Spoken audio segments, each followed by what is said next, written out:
Welcome to this video, and thank you for being here, because what you're about to watch isn't just a summary. It's a shift, a turning point, a wake-up call. Today, we're diving into a book that has changed millions of lives. A book that reveals why some people succeed and others struggle.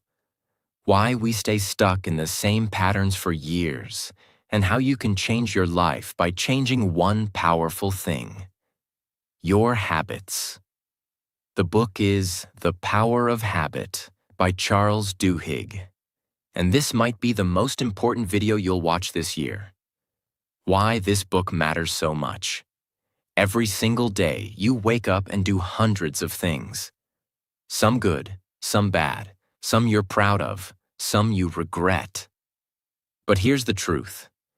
Most of the things you do, from brushing your teeth, checking your phone, getting angry, procrastinating, eating junk food, giving up on your goals, they're not choices, they're habits, automatic, unconscious, repeated over and over.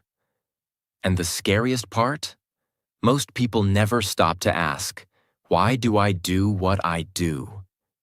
This book answers that question, clearly, powerfully, and scientifically. It doesn't just talk about motivation. It explains the invisible loop that runs your entire life. And once you understand it, you gain control. You can stop wasting time. You can stop sabotaging yourself. You can stop making promises you don't keep. You can build new habits, real discipline, long-term success. That's why this summary isn't just information, it's transformation. In this video, you'll learn the science behind habits and how they control you without you knowing, how to break bad habits and build new ones, the secret used by athletes, CEOs, addicts, students, writers, and even companies like Starbucks and Apple, why willpower isn't enough and what actually works instead. And most importantly, how to become someone who doesn't just change temporarily, but transforms permanently. If you're learning English, this video is perfect for you, because you won't just improve your mindset, you'll also improve your listening skills, your vocabulary, and your sentence understanding, all in one experience. This is how real learning happens. By listening to powerful content that speaks to your heart in clear, emotional English that stays in your memory forever. So listen closely, take notes, let the words sink in, and let's begin the journey. Lesson 1. The habit loop. Cue, routine, reward. This is the foundation of everything. If you understand this, you understand your entire behavior. Charles Duhigg explains that every habit, whether good or bad, follows a pattern. It's called the habit loop, and it has 3 parts. 1. Cue, the trigger, something that reminds your brain to start the habit. 2nd, routine, the behavior, what you actually do. 3rd, reward, the result, what your brain gets and why it wants to repeat it. Let's break it down with a simple example. Imagine you always eat chocolate at 4 p.m. The cue might be the time, 4 p.m. Or maybe it's boredom or stress. The routine is walking to the fridge, opening it, and grabbing chocolate. The reward is the taste, the feeling of relief, the moment of pleasure. Now here's the problem. Your brain starts to expect that reward. So tomorrow at 4 p.m., your brain whispers, "Where's my chocolate?" And you repeat it again and again, until it's no longer a choice.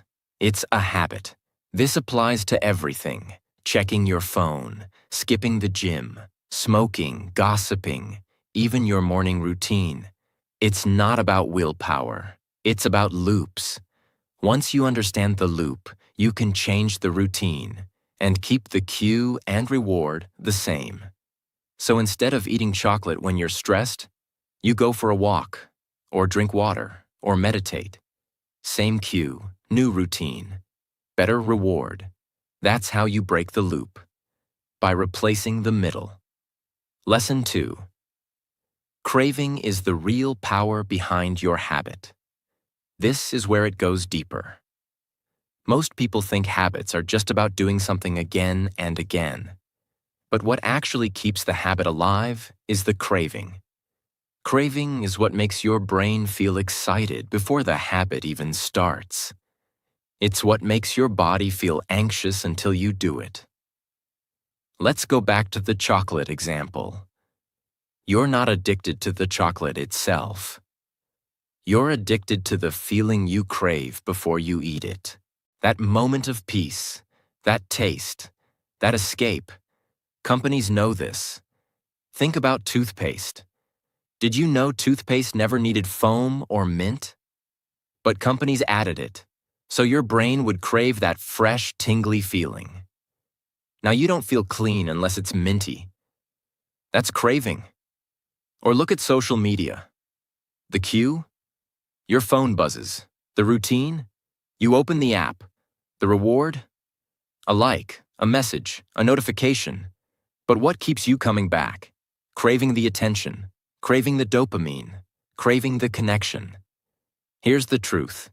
You can't control what you crave unless you bring awareness to it. The moment you feel that pull, pause. Ask, what am I actually craving? Is it food or comfort? Is it scrolling or escape? Once you name the craving, you reduce its power. That's the second step in mastering your habits, understanding what your brain is really chasing. Because once you replace the craving, you break the addiction. Lesson 3. The golden rule of habit. Change. Change the routine. Keep the cue and reward. This lesson is the core of real transformation. It's not enough to try harder.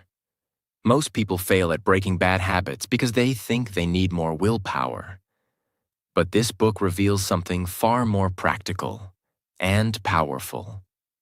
You don't need to erase the habit. You need to rewire it. The cue will still come. The reward will still matter. But you change the routine in between, the part you control. Let's take a real-life example from the book. There's a man named Bill Wilson. He was an alcoholic. Every day after work, he went to a bar. The cue was stress. The routine was drinking. The reward was relaxation. He tried to quit drinking many times, but each time, the cue, stress, remained. So he always went back. One day something changed. Instead of going to the bar, he called a friend. They talked for 30 minutes. He laughed. He felt lighter, less lonely. That was the breakthrough. Same cue, stress, new routine, conversation, same reward, emotional relief. And that's how Alcoholics Anonymous was born. It's built on this golden rule. Keep the cue and reward, but replace the routine. This works for everything. If you smoke because you feel anxious, replace smoking with deep breathing or a walk. If you scroll social media because you feel bored, replace it with reading or journaling. If you eat junk food at night because you feel empty, replace it with calling someone you love. The key is, you don't break habits by fighting them. You redirect them. Think of it like a river. You don't block the flow. You dig a new path. You must become a builder of new routines. Routines that lead to the same emotional reward, but through actions that build you, not destroy you. This is how change happens. Not overnight, but over and over, by replacing one damaging routine with a powerful one. Lesson 4. Keystone habits. The habits that change everything.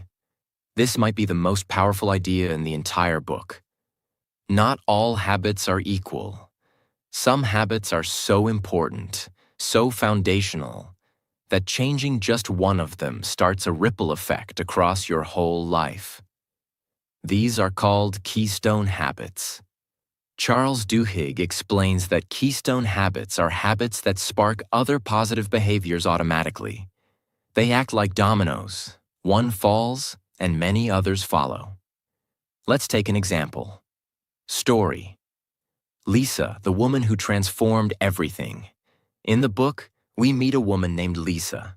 She was overweight, depressed, smoked a pack a day, constantly broke, constantly quitting jobs. Her life was a mess. Then, one day, after a painful breakup, she made one decision. She would stop smoking. That's it. She didn't say she'd change her whole life. Just this one keystone habit. But something magical happened. Once she quit smoking, she started running. She began waking up earlier. She saved money. She changed her diet. She applied for a better job. She moved to a new city. Within a year, her entire identity had changed. All because she focused on one keystone habit. Why? Because keystone habits affect your self-image. When you keep one promise to yourself, your brain says, "I'm the kind of person who keeps promises." That belief spills into everything you do. Let's look at more examples. Exercise is a keystone habit. People who exercise regularly tend to eat healthier, sleep better, procrastinate less, and even spend less impulsively. Making your bed is a keystone habit. It sounds silly, but it creates a feeling of order. It sets the tone for discipline. Studies show people who make their bed are more productive and feel more in control. Writing a gratitude journal is a keystone habit. It leads to better mood, less anxiety, improved relationships, because your brain gets trained to focus on what's working. The power of keystone habits is this. They don't just change what you do. They change who you believe you are. That's why this lesson is life-changing. You don't need to change 100 things today. You need to identify just one keystone habit and give it everything. Choose a habit that you can do daily, feels meaningful, builds your identity, then do it again and again, and watch your life shift, quietly, powerfully, and permanently. Lesson 5. Willpower is a muscle. The more you use it, the stronger it gets. Most people believe that willpower is something you're either born with or not. They say things like, "I just don't have discipline. I can't control myself. I always give up. Some people are just stronger than me." But Charles Duhigg destroys this myth. He explains that willpower is not a talent. It's not luck. It's not magic. Willpower is a muscle. And just like any muscle, it gets tired when overused, but it gets stronger when trained. Let's look at one powerful example from the book. There was a group of researchers who ran an experiment. They brought two groups of people into a room. Both groups were hungry. One group was offered chocolate chip cookies. The other group was told they could only eat radishes. The radish group had to sit there, resisting the delicious smell of cookies while they munched on bland vegetables. Later, both groups were given a puzzle to solve. It was a nearly impossible task. And the real test wasn't who could solve it, but who would try the longest before giving up. The result? The people who had resisted the cookies gave up on the puzzle much faster. Why? Because their willpower muscle was already tired. They had used so much self-control earlier that they didn't have energy left for the next challenge. This teaches a powerful truth. Willpower is limited in the short term, but it grows with practice. So, how do you build it? Start with small promises to yourself. Don't aim for perfection. Aim for repetition. Examples. Make your bed every morning, no matter what. Drink a glass of water before you check your phone. Write one sentence in a journal every night. Go for a 5-minute walk, even if you don't feel like exercising. Each time you do something you don't feel like doing, your willpower gets stronger. It's like lifting weights. The more resistance you push through, the stronger you become. Eventually, your identity begins to shift.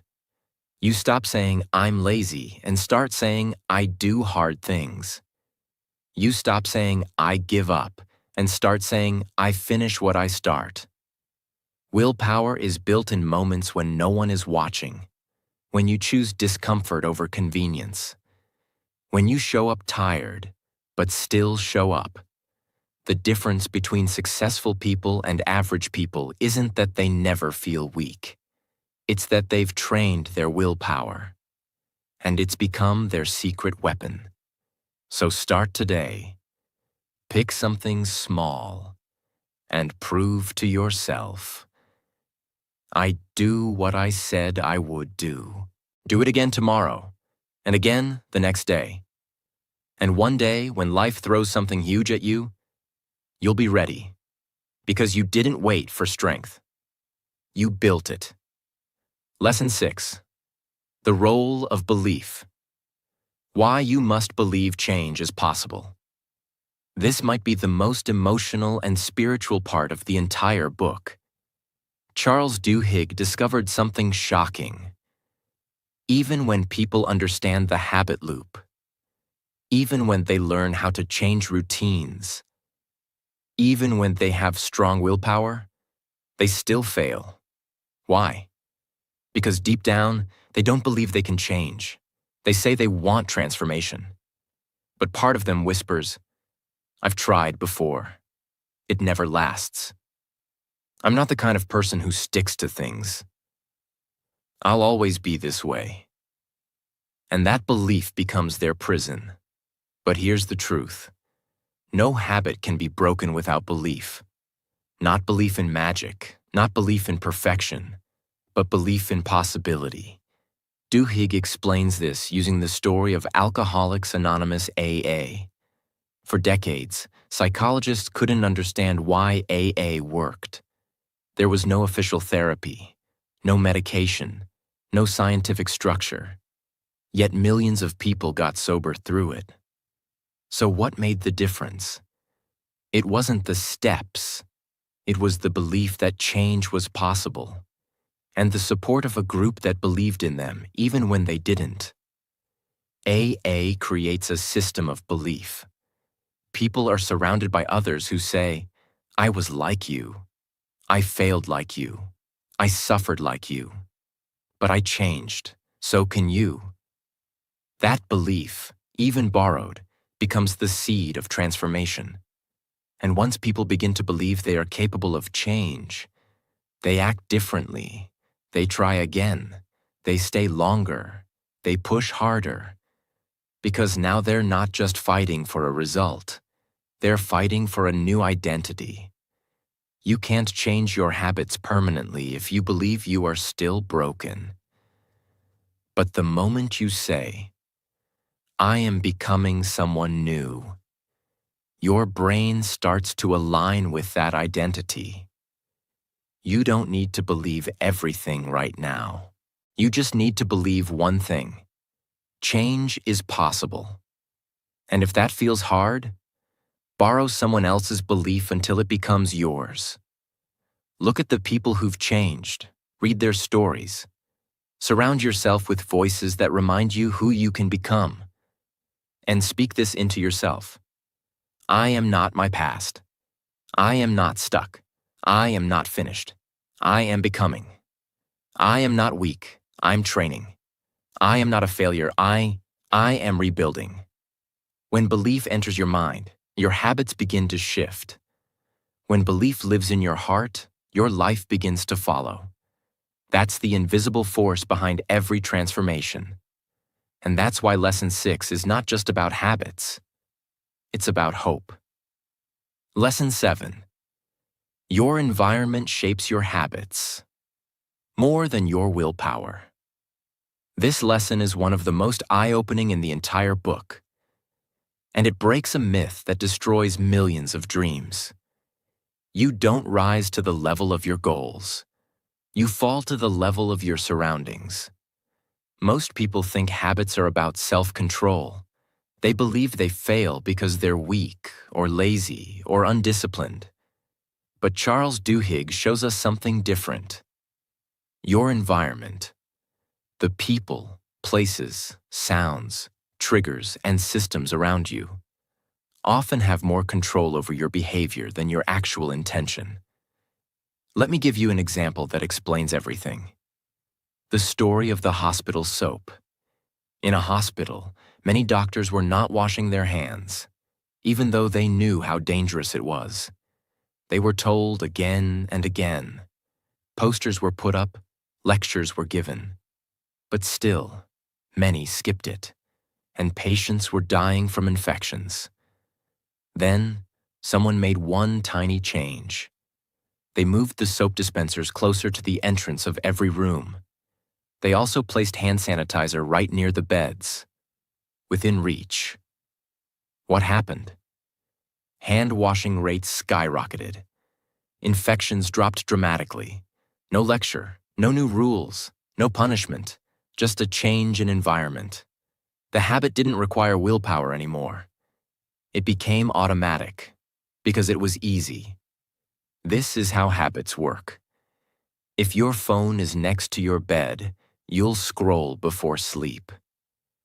If junk food is in your kitchen, you'll eat it eventually. If you surround yourself with people who complain, you'll start speaking like them.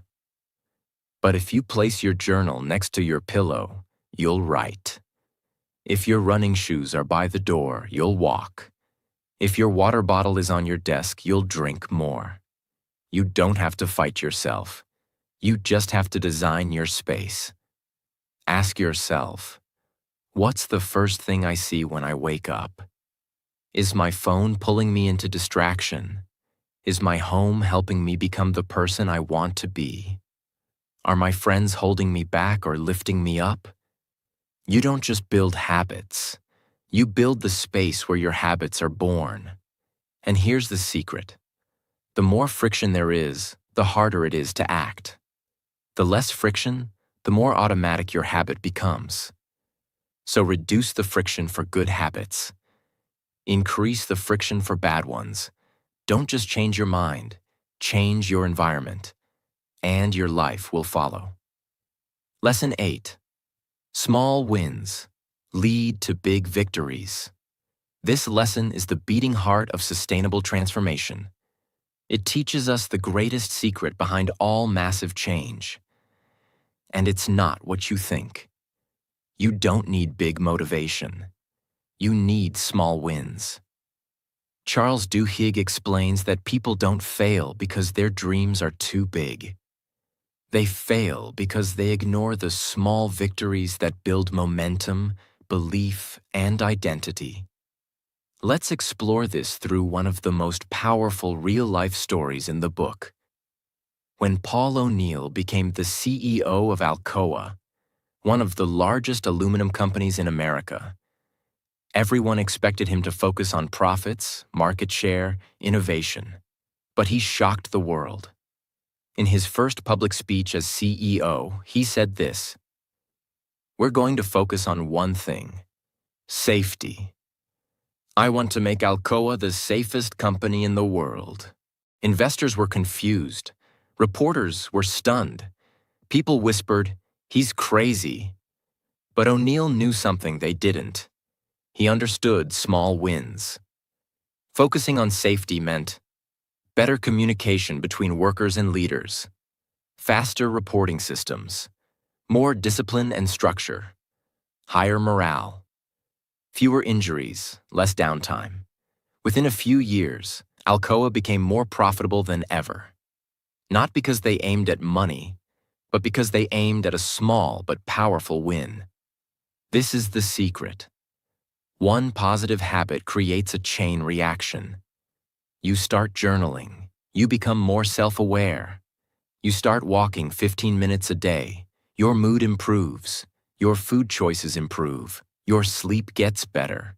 You make your bed every morning. You start your day with a win. You feel in control. You carry that energy into every task.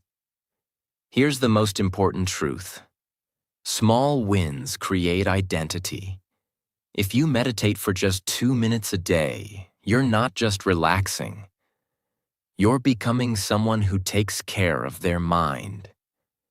If you write one sentence in your book each night, you're not just writing. You're becoming someone who doesn't quit. People wait for motivation, but motivation is unreliable. What actually works is small, repeatable victories that train your brain to believe. I can change. I am disciplined. I finish what I start. And once your identity changes, your life changes permanently. So don't aim for massive change today. Aim for one small win. Do it every day. Stack the wins. Build momentum. And soon, the impossible becomes inevitable. Lesson 9. You have the freedom to change any habit, but only if you accept responsibility. This is the deepest, most challenging lesson in the book, and it's one that many people run from.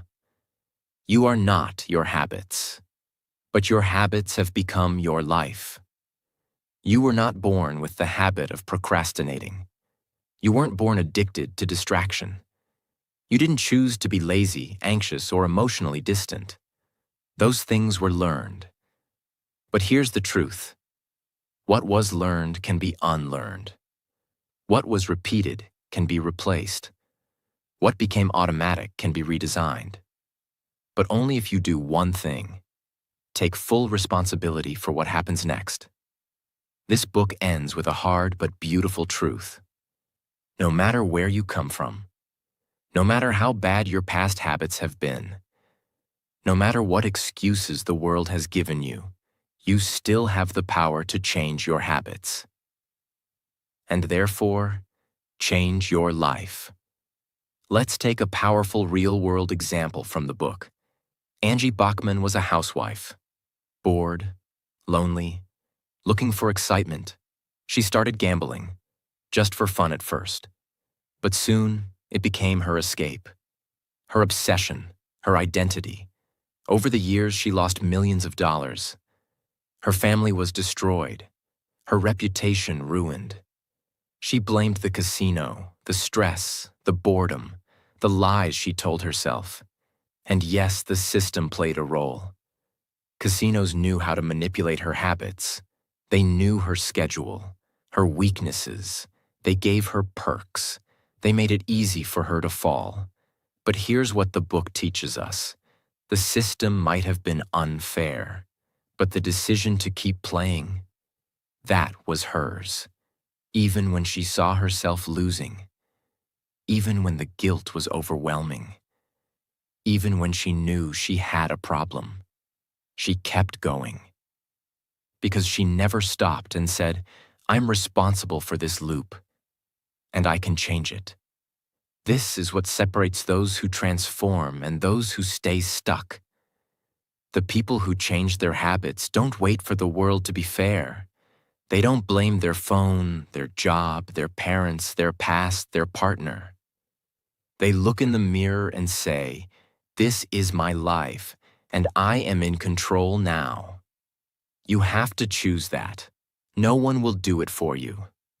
Your brain will try to run on autopilot. It will pull you toward the familiar even if it's painful. But if you interrupt the loop, if you stop and say, not this time, you reclaim your power. And here's the secret. The brain doesn't care what habits you build. It will automate anything you repeat. So why not automate greatness? Why not program your mind to default to discipline instead of delay, to courage instead of comfort, to consistency instead of chaos? You are one decision away from becoming someone new. Not next year. Not after you feel ready. Not when the fear goes away. But now. Right now. This is your moment to choose what your future self will thank you for. Because if you don't choose your habits will choose your life for you. And they don't care if they destroy it.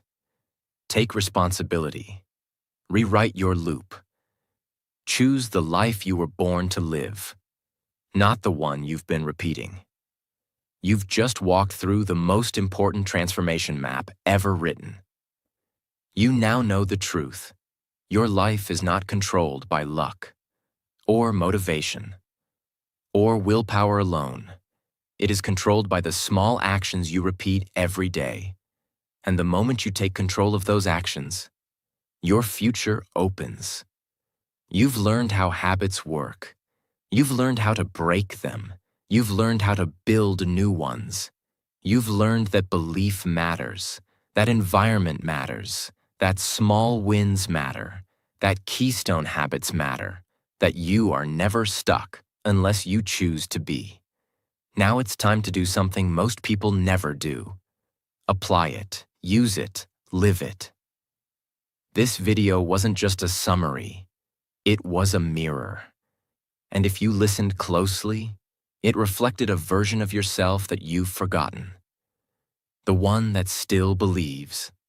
The one that still tries. The one that still has fire left in them.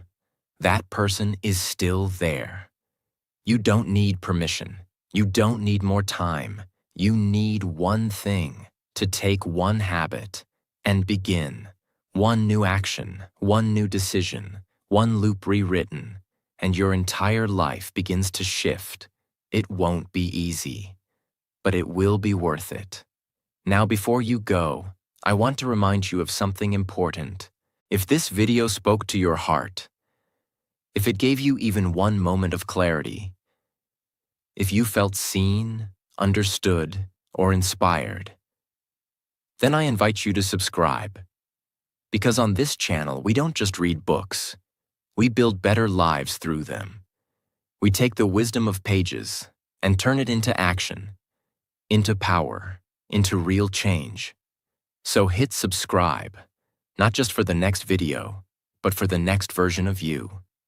Because your story isn't over. It's just beginning.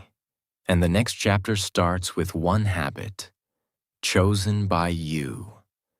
I believe in you. Now go take the first step and never